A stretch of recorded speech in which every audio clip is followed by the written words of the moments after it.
Episode 23 of the podcast Forgotten Sounds of Flamenco will be very special because of our protagonist's importance in the history of flamenco.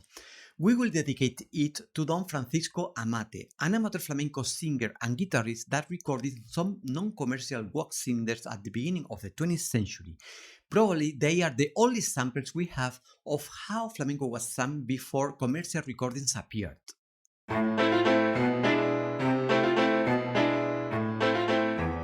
Sounds that once were listened. Sounds that once were enjoyed. Sounds that once were danced. Sounds relegated to oblivion. And yet, there is still something we can do for them. Let us summon them. Let us summon them. Welcome to the podcast Forgotten Sounds of Flamenco. My name is José Miguel Hernández Jaramillo, and I invite you to enroll in this journey through the sounds, stories, spaces, and people that were part of the 19th century flamenco.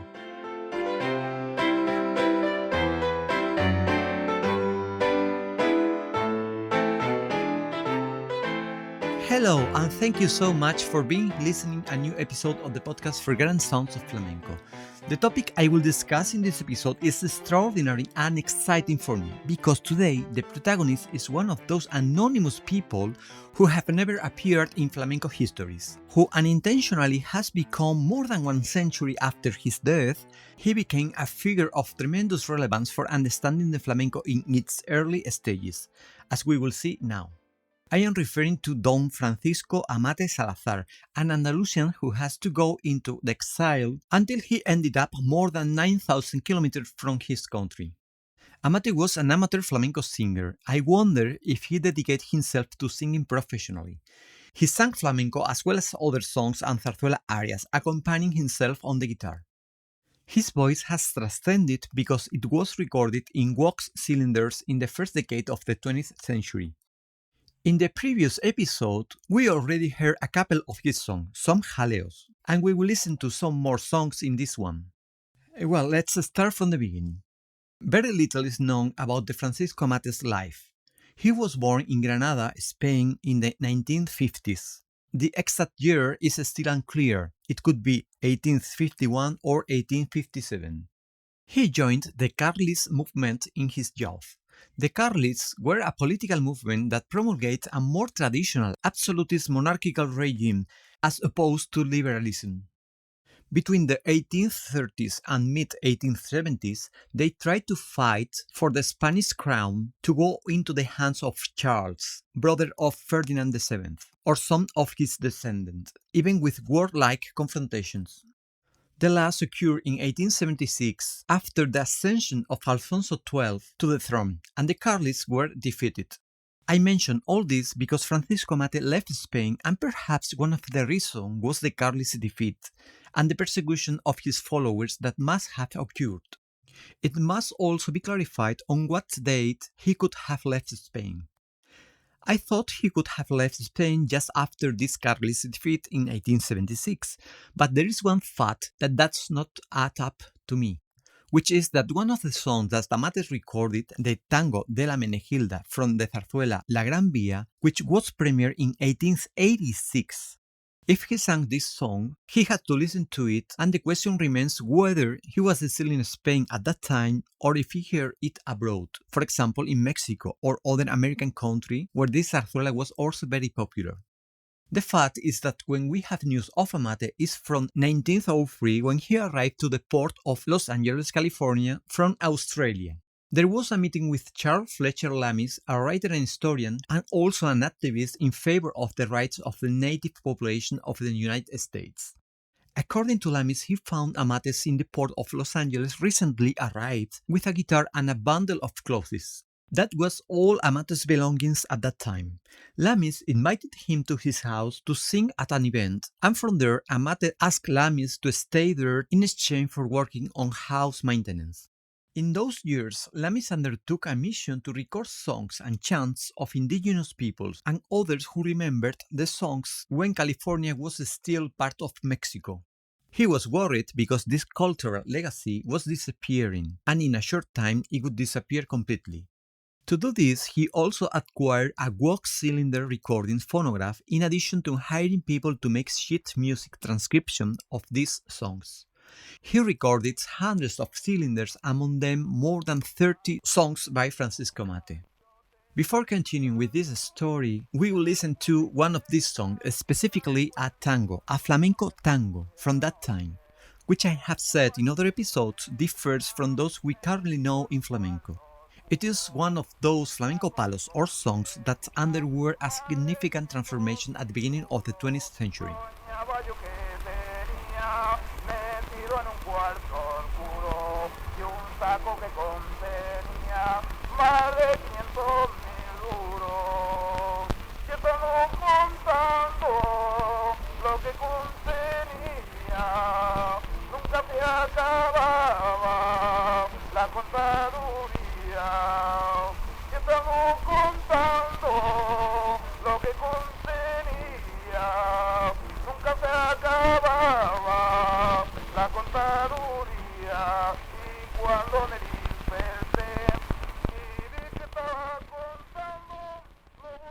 Francisco Amate lived in El Alisal, the name of Lami's house, for about 6 years until he died in 1910.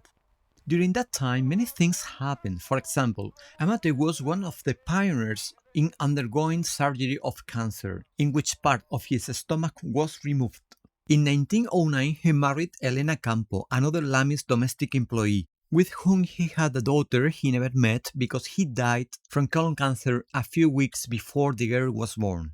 I don't have time here to tell more stories of Amate. In any case, if any screenwriters or film producer are listening to this podcast, here is a really good story to make a movie. And how was my encounter with this legacy of Amate? Well, in 2008, I was living in Pasadena, Los Angeles, and I found out from a group called Los Californios about the existence of a petenera from Amate that they sang. At that time, I was doing my master's dissertation in advanced flamenco studies, and my dissertation topic was the peteneras. For months, I tried to locate information about where these Amate recordings were located. Still, I found a clue when I finally found that they were kept in the Brown Research Library in Los Angeles, a place really close to where I live, and where I used to pass by very often when I was driving home on Highway 110. In March 2009, I contacted the archive to arrange a visit, and its director, Kim Walters, kindly assisted me and allowed me to listen to this recording in a copy on cassettes. You can imagine the emotion I had when I heard these sounds for the first time. That deep voice of Amate singing the peteneras, and the sensation of hearing for the first time the music contained in scores from the 1870s and 80s that I have been analyzing for so many years. But I had never heard the music sung by someone, not even in the first flamenco recordings that petenera style were sung, the petenera that got crazy half Spain. I was so shocked and excited that I remember leaving the archive and going to the parking, jumping until I reached my car. Maybe someone passing by would think that I was crazy, and really I was at that moment. Well, let's listen one of these peteneras that Amate recorded. The petenera was the most recorded song by Amate. He recorded 4 cylinders with peteneras.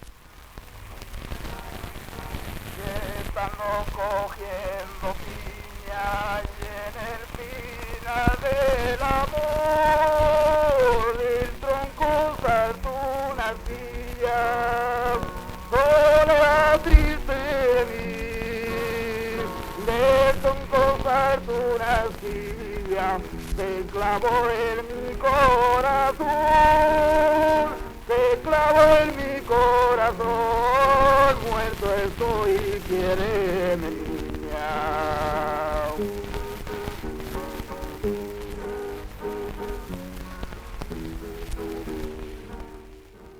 After months of analyzing these recordings by Francisco Amate, I was able to corroborate the first impression I had when I listened to them, which is that we are in a time capsule, a window that allows us to listen to the sounds of the 19th century flamenco, a repertoire that predates the appearance of the phonographic recordings. What Amate is singing does not correspond to when he recorded it between 1904 and 1907, but to some decades before. Perhaps because of his exile from Spain, he had no more contact with the songs that became fashionable in Spain, and he kept in his memory a repertoire from when he had to leave Spain. Thus, in addition to singing some peteneras that were already out of fashion in 1904, he also sings jaleos, which, as we saw in the previous episode, were practically out of style at the beginning of the 20th century. We are now listening to another of Amate's recordings, in this case, Sevillanas.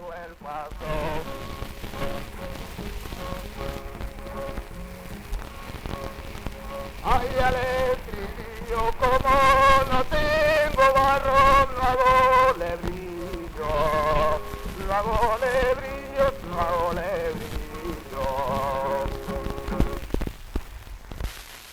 These amateur recordings were also fundamental as they allowed me to corroborate the reliability with which the composers captured flamenco music in the scores in the last decades of the 19th century. The scores contain what Amate is singing. I am referring to musical structures, since the score simplifies the sonorous reality made at the description of the person who transcribes it. At that time, I had been thoroughly researching these 19th century scores for 12 years. Still, it was not clear for me if the composer included in their works the song that the people sang, or they added their creation, as would happen decades later with musicians such as Joaquín Turina or Manuel de Falla. I already had enough indications that the former was the case and that the scores were faithfully to the popular songs. Still, these recordings by Amate were a solid indication to support this hypothesis. A few years later, together with Lenny Carreyes and thanks to the methodology we defined for the analysis of musical structures based on paradigmatic analysis, we were able to confirm the hypothesis that the scores of the 19th century faithfully reflects popular music, as I mentioned in episode 6 of this podcast.